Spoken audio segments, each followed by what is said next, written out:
Okay, guys, I'm big announcement. I'm going to start reviewing wrestling more on this channel.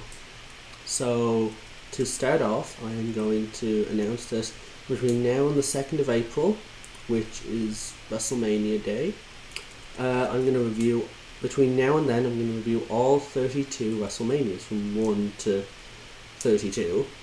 And I'm not sure how long it'll be between videos, depends on how long it takes me to watch them and when I can get time to put the review up. But yeah, hopefully I enjoy it, the good, the bad and the ugly of WrestleManias. And I just hope you enjoy me talking about it, because I love talking about wrestling as much as I love talking about movies, my two favourite things to talk about. So I'm going to start off, not with WrestleMania, but with the Royal Rumble 2017, just happened on Sunday. Okay, let's start off with the pre-show. We had a 6-women tag match, featuring the women from SmackDown Live. Becky Lynch, Nikki Bella and Naomi versus Alexa Bliss, the women's champion on SmackDown. Natalya and Mickie James recently returned. This was an okay match. Better than your standard 6-women tag match you would get in a pay-per-view. It didn't actually feel like throwaway, because all 6 of these women had reasons to be there. You had 3 different feuds sort of coming together in one. You had Mickie James and Becky Lynch. Their feud recently began. You have Nikki and Natalya, who are also feuding. That feud's not really going anywhere. It hasn't been particularly great, but it is a feud. And you have Naomi, who's recently returned from injury, and they are going to be starting a feud between her and Alexa Bliss for the women's title. So unlike Raw, where there's only 4 women basically getting the airtime, you have SmackDown where you have 6 and you actually all have feuds. So again, I kind of think the SmackDown Women's Division is better, even though they don't have the name power that Raw does. But I digress. This match was okay, I think that it's all building to a women's Elimination Chamber match at the Chamber pay-per-view. Like 6 people, they all have feuds of their own. Like, it makes sense to have a women's Elimination Chamber match. You have this women's revolution that they keep going on about. You've had Raw give their women a Hell in a Cell match, so SmackDown, I don't see how they're not going to do an Elimination Chamber pay-per-view, considering they have the pay-per-view itself, and they can do more than just the one chamber match. So that's my thoughts. The faces go over, which I was okay with. It would have been nice to see the heels go over as well, because Mickey's just back. It would give her a bit of momentum, would have given the heels a bit of momentum, but either way, it didn't really matter who won this. Everyone looked good. Naomi got the pin on Alexa, which I think for the staff feud, Naomi actually looked quite good here. So, all good. You had the Raw tag titles. Sheamus and Cesaro defending against the Club, Anderson and Gallows. I've enjoyed Sheamus and Cesaro so far, but I'm not sure about them losing the titles right now. Like, I understand giving it to the Club because you've booked the Club like shit since last summer. Like, they came in really strong, and then it just sort of they dropped. Like, they just dropped, especially after SummerSlam. It was like, they were like, if they didn't win now, they weren't ever gonna win. So they won now, which I'm happy for the Club. But Sheamus and Cesaro, I think, needed to keep those titles longer, because you had them break the New Day's tag title record, which lasted for well over a year, and you had you build these two guys up as a team where they're both singles guys. They both don't like each other. They've just gone through a best of 7 series, and now they have to work together. It was kind of reminiscent of Team Hell No in a way. Two personalities that don't like each other clashing. Like, that was good, and the stuff they were doing was fun, and they could have held those titles until Mania, and I wouldn't have minded dropping them at Mania to, like, say, the Revival. please be the Revival. Please let them be on the roster by Mania. God help us all. But yeah, so I'm not 100% sure on them losing the titles. I don't know if I agree with it or not. I'll have to wait and see. I just hope this doesn't mean they're breaking Cesaro and Sheamus up already, because then that's kind of a waste, because you had the potential to have a really cool storyline going even up until Mania. I'm not sure they'd give them a match at Mania, considering how many other people they have to cater for. But I still think it would have been a much better feud if they had kept the team going longer before breaking them up the first title defense. Like, it just didn't feel very sensible.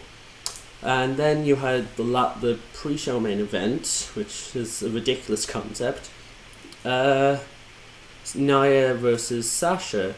And it was, I wouldn't say it was a squash match, because, Sasha was doing the injury angle, but still, it kind of felt kind of like a squash match, but I don't think it hurt Sasha. It made Nia look good. Apart from that, just a match that's there. It's there. It was a match. Move on. First match, Charlotte versus Bayley for the women's title. This whole feud being built on Charlotte being wrestling royalty versus Bayley being the super fan and nothing more in Charlotte's eyes. This was a really good back and forth match. These two work well together.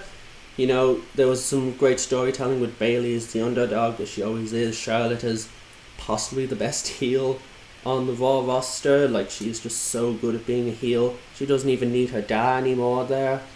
She's just her own character. She is just a really dislikable bitch. That's the only way I could describe her. Like, she's just so good at being a heel.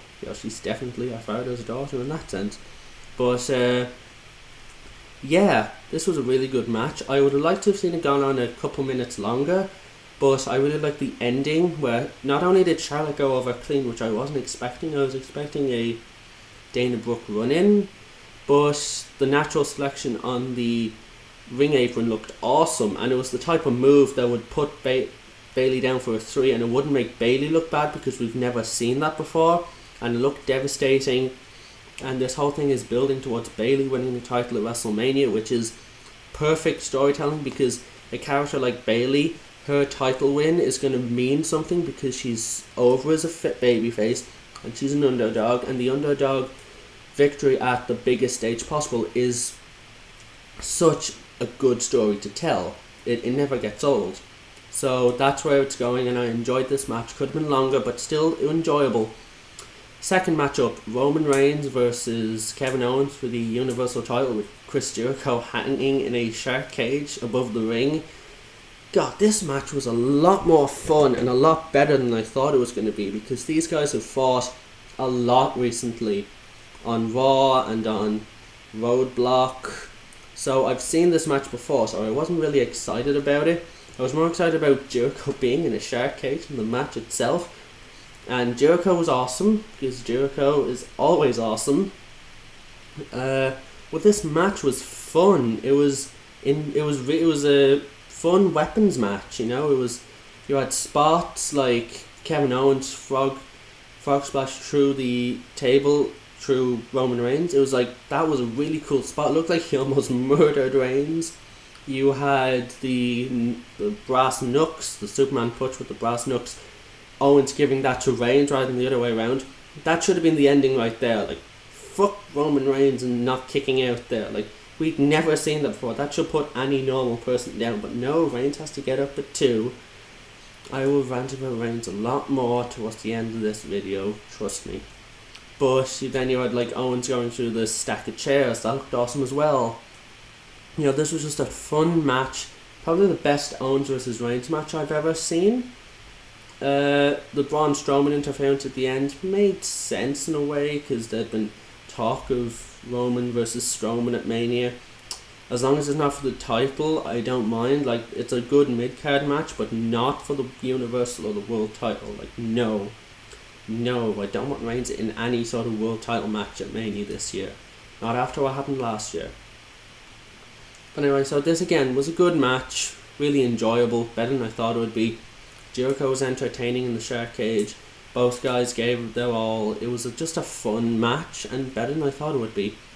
Then you had the Cruiserweight match, which was, again, it was probably the best Cruiserweight match I've seen on the main roster since they started the division post CWC. Neville as a heel has been really, really cool. I'm so glad he's got the title now. And, because Rich Swann was okay as a champion, but, Neville is where the division needs to go, a solid, fully developed character rather than just guys who can do flippy shit, which is what every other cruiserweight seems to be. So again, good match. Very happy with the result. Hopefully Neville has a really good heel run with the title. Maybe even him and Austin Aries at WrestleMania. Hopefully, that'll be an awesome match to see. Give it time. Hopefully this is the start of something new for the Cruiserweight division, which it badly, badly needs. So, fingers crossed there. And then you've got definitely the match of the night, John Cena and AJ Styles. This match was awesome. They had a really good match at Money in the Bank. The 6-person tag they were in at Battleground was fun. Their SummerSlam match was a classic. That was a 5-star match. This was maybe even as good as that SummerSlam match. I think I might enjoy the SummerSlam match more because AJ went over in that one and it was a big shock because, AJ going over against Cena clean was such a wow, what the fuck moment. Oh my god, AJ Styles went over John Cena. That buzz from the SummerSlam match wasn't here because Cena went over, which people are kind of expecting, and even though the match was awesome and probably just as good from an in-ring standpoint as SummerSlam, Cena winning didn't mean that buzz of AJ winning wasn't there. But yeah, so this was an awesome match of the night. So many kick outs, so many near falls. These two guys had the crowd in the palm of their hands. AJ again proves he is probably the best wrestler in the world right now. He is so good. I really hope they give him something good to do for WrestleMania. He deserves it after the amazing rookie year that he's had. Cena tying Ric Flair's record. I never thought that would happen and the fans would be so okay with that. But considering how much Cena has changed since, I could actually say the time Cena changed was Money in the Bank 2011. After he had that 5-star match with Punk, his in-ring work just became so much better because the John Cena from 10 years ago couldn't have a really good match unless it was against either Shawn Michaels, the greatest of all time, or if it's a weapons match like his match with Umaga at the Rumble in 07, or his I Quit match with JBL, or his TLC match with Edge in 06. You couldn't get a really good match out of him unless you had some sort of weapons and blood and high spots. But now you can have a one-on-one match with John Cena in it against any sort of person. It doesn't have to be someone as skilled as AJ Styles. As the Cena US Challenge from 2015 showed, he had great matches. He had 4-star matches with Dean Ambrose and Cody Rhodes. So he can take guys who are good and have really good matches with them instead of just guys who are great. And AJ is great, and these guys had a 5-star match. And Cena now has become just so good in ring terms. And I think after 12 years it's been now, the fans just respect him for sticking around so long. I know he's been kind of a part-time in the last year or so, but still, he's gotten so much better. So I think that's why the fans are okay with Cena being 16 times world champion, because it's not the Cena from 10 years ago. If the Cena from 10 years ago had tied Ric Flair's record, oh god, the fans would be just absolutely shitting on the product. They would hate it. But this Cena, you respect him. And after the match they had on Sunday night, you're sitting there when Cena's holding the title yeah, John, you deserve that one. After that match, you deserve to be WWE champion. After the match, 5 stars. It was awesome. Cena and Styles work so well together. I kind of hope they have another 5-star match somewhere down the road. But this was great. I don't even mind Cena tying Flair's record. It was that good. That just shows you. Because, I I'd have preferred to have seen it hadn't, but someone was gonna break it eventually. So at least Cena wasn't a cunt, like. So so that only leaves the Royal Rumble match, and this year's Rumble match itself, it was a bit disappointing because going in there were so many different potential winners. Like, The Undertaker could have won it, Samoa Joe could have debuted and won it in the same night, which would be such an amazing way to push a new superstar. Finn Balor could have come back, could have been Goldberg winning it, could have been... who else could have won it? Lesnar could have won it, Jericho could have won it, set up him and Owens at Mania, which they're still obviously going for. It's just like so many guys could have won it. Strowman could have won it. Like, you had about 7 possible winners, which is so rare for a Rumble, because sometimes even the best Rumbles had only 2 or 3 potential winners, and in the last few years it's been so predictable.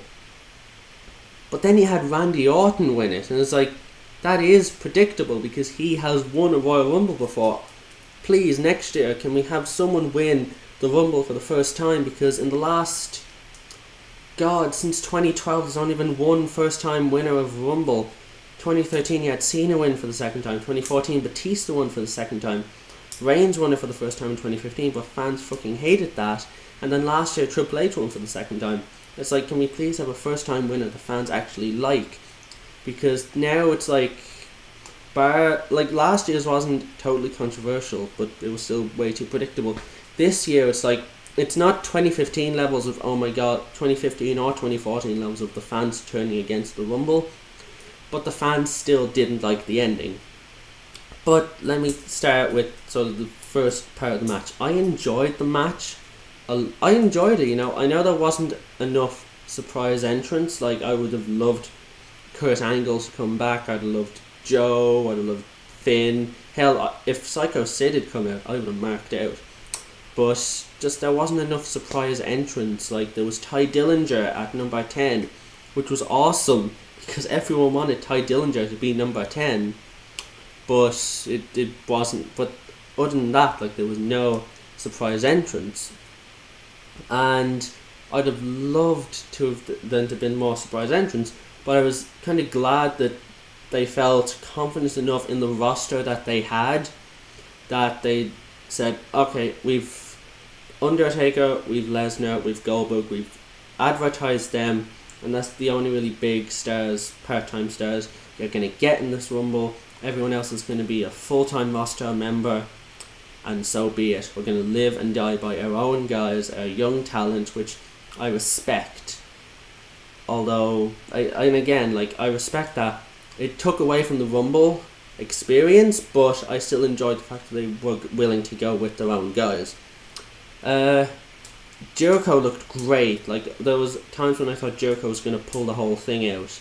Like, he was going to win at the end doing the cowardly chicken shit. Like, Taker throws the last guy out, and then Jericho comes behind, pulls a Maven, drop kicks him over the top rope. I thought that would have been awesome. Set up him and Owens at Mania.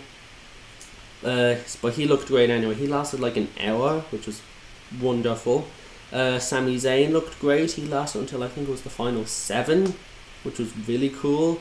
Those two guys were kind of the Iron Men of the Rumble. They looked really good. Braun Strowman looked like a monster. I really enjoyed his sort of monster rampage. I think he eliminated 7 guys, which is really, really strong. Made him look really good, and then it made Baron Corbin look good for eliminating him because of how good Strowman looked in the Rumble. It made Corbin look good for eliminating this monster. Jack Gallagher is officially a boy. He is in my boy stable now after the shit with the umbrella. He just runs out, hits Jericho in the nuts with an umbrella. That was awesome. Jumps off the top rope holding the umbrella. I thought that was amazing. Gets caught by Mark Henry, thrown out of the ring, and the whole time he's still holding that umbrella even when he hits the ground. Yes, he is on my boy stable. Get in there. Jack Gallagher, I fucking love that gimmick. I really want to see more of him. I'm a big Jack Gallagher fan now. But yeah, so I enjoyed a lot of it. Kofi's elimination wasn't as good this year. Like, I think they're running out of things to do with Kofi's elimination shtick.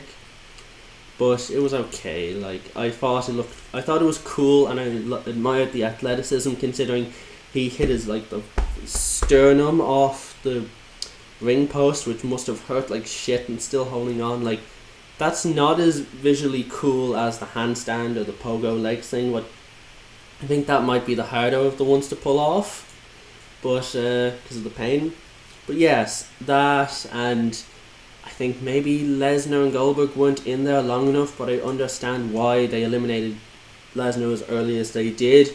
They want to build here Goldberg as Lesnar's kryptonite, because Lesnar has never beaten Goldberg, not at Mania 20, not at Survivor Series, not at Rumble. So, like, you know, when Lesnar finally beats Goldberg, it's going to be big because they've spent so long building it up.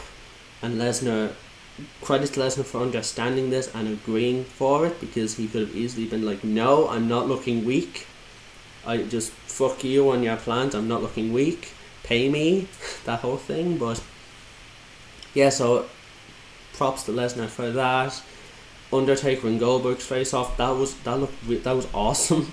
You know, two guys you never thought you'd see compete against each other, just having a face off, that was cool. But you can pinpoint the moment where this Rumble went from okay, a little disappointing.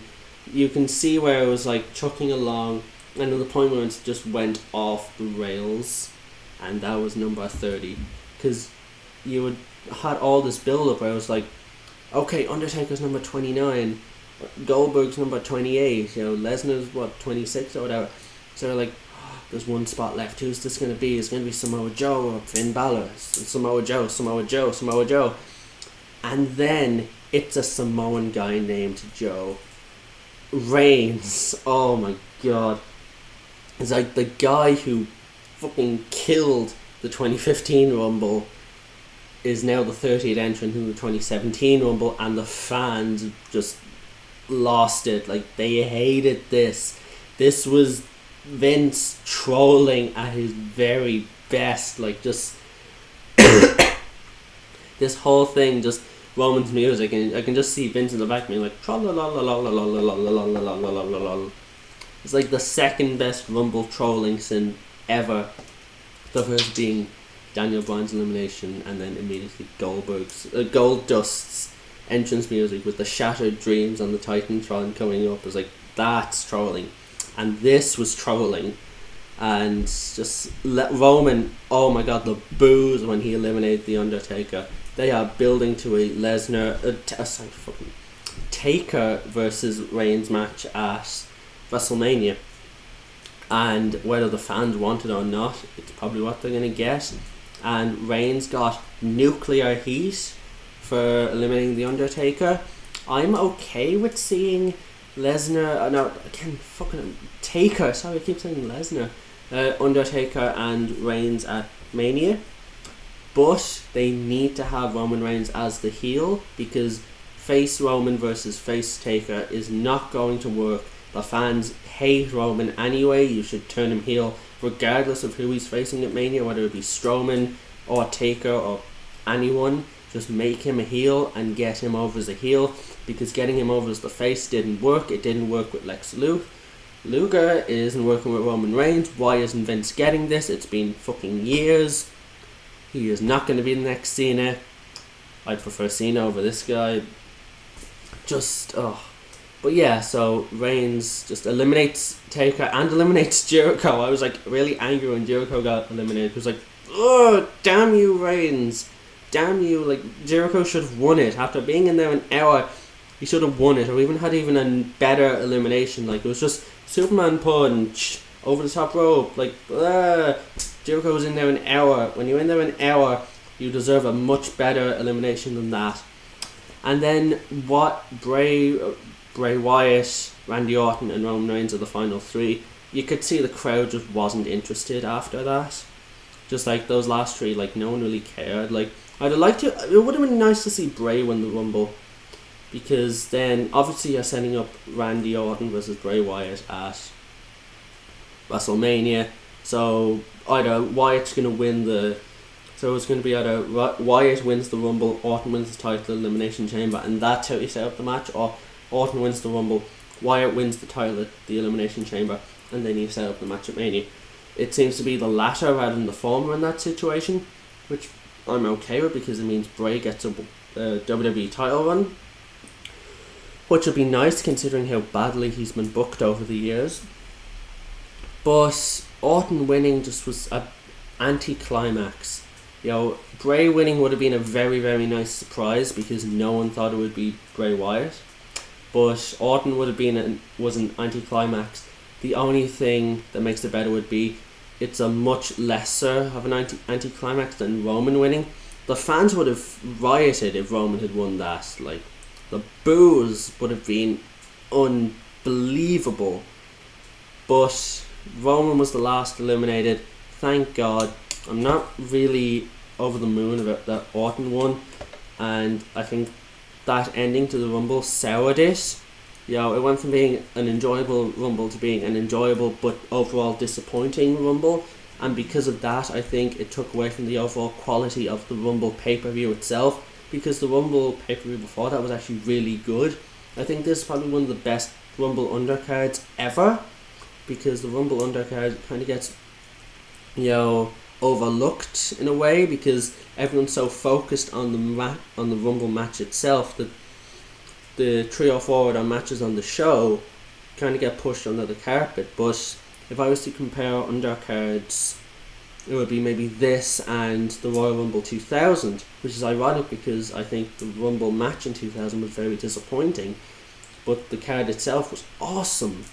So overall, it was a really good pay-per-view that was let down by the main event, and I'm looking forward to Mania still, because I think some of the matches that are being set up, like Triple H and Seth Rollins, that build-up's been really, really good so far. I mean, I know it's been like on the shelf for 5 months, but what they did at TakeOver San Antonio and what they did last night on Raw was really good.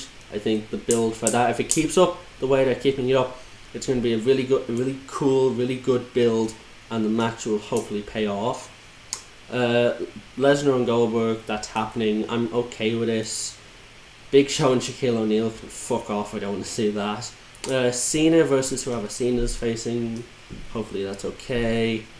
Lesnar, Reigns and Undertaker. Hopefully they book that thing right. But overall, it's a good pay-per-view. I'd say if I was to give it a star rating, I'm not giving star ratings to wrestling pay-per-views, but I would say 7.5. Maybe 7 if you really want to take away from the Rumble. But overall, it was an enjoyable enough show. The main event was disappointing, but it was a fun Rumble up until number 30. So overall, I'd say watch it. Watch it. The undercard was brilliant. The main event was a bit but overall, on balancing of pay-per-view, it was really solid. It was a good start overall for pay-per-views in 2017. Hopefully the road to WrestleMania will not be bumpy like last year's, full of shoulder injuries. But overall, an enjoyable show, and hopefully you enjoy my WrestleMania reviews that will be coming. Hopefully by the end of the week I'll have watched WrestleMania 1, maybe even WrestleMania 2, and hopefully you enjoy those. Thank you for watching.